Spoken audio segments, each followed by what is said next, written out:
Hi, my name's Dave. I would like to talk to you today about something from Philippians chapter 2. It's where Paul challenges us to have the same attitude as Christ.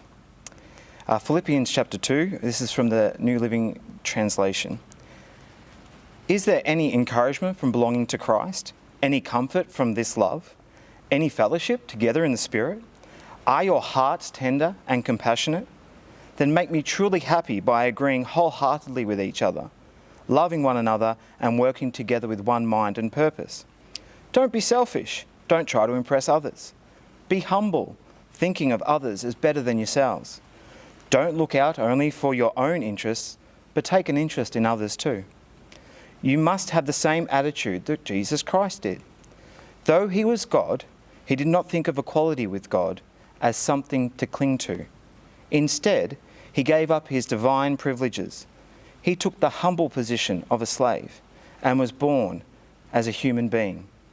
When he appeared in human form, he humbled himself in obedience to God and died a criminal's death on a cross. Therefore, God elevated him to the place of highest honour and gave him the name above all other names, that at the name of Jesus every knee shall bow, in heaven and on earth and under the earth, and every tongue declare that Jesus Christ is Lord, to the glory of God the Father. What I found really challenging from Philippians 2 is that the verse is talking about humility, and Jesus Christ is the epitome of humility.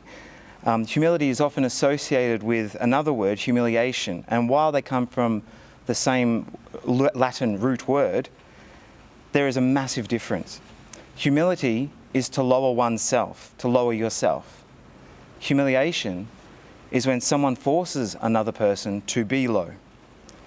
Humility is best described as the noble choice to forego status and rights or use your influence for the good of others.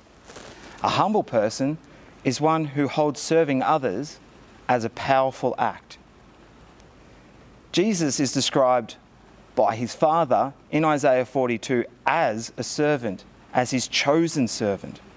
It's mentioned in Matthew as well in the Gospels. God came to earth as Jesus to serve humans. He not only came to earth to be human, he came to serve humans and also give up his life for you and I and all of us. There's a book called Humilitas by an Australian author, John Dixon, and he states 3 points when working on humility. Number one is that humility means that the person who is being humble has to first have dignity and worth. They need to understand their self-worth before they can lower themselves. If they think themselves of nothing, they cannot lower themselves to help others. It is nigh on impossible to be humble without a sense of our own worth.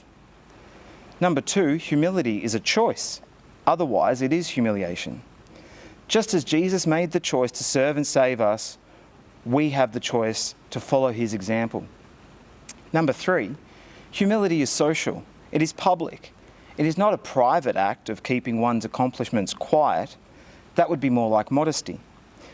Humility is the redirection of one's power, time, finances, gifts or talents for the sake of others. Humility is more about how we treat others rather than how we feel about ourselves. I really think that is a great line. I'm going to say that one again for you. Humility is more about how we treat others rather than how we feel about ourselves. Jesus always chose humility. He repeatedly chose humility. He came to our earth. He served people. He served his disciples. He washed their feet. When the children came rushing towards him and the disciples said, "No, don't go," he said, "No, they're welcome." He was a people person. He was always happy to see people. He hung out with the undesirables, the prostitutes, the tax collectors, the sick. The children in that time period weren't respected, but he found them worthy. We can learn so much about humility from Jesus. His example is so strong of giving up his rights and status to serve others not once, but repeatedly.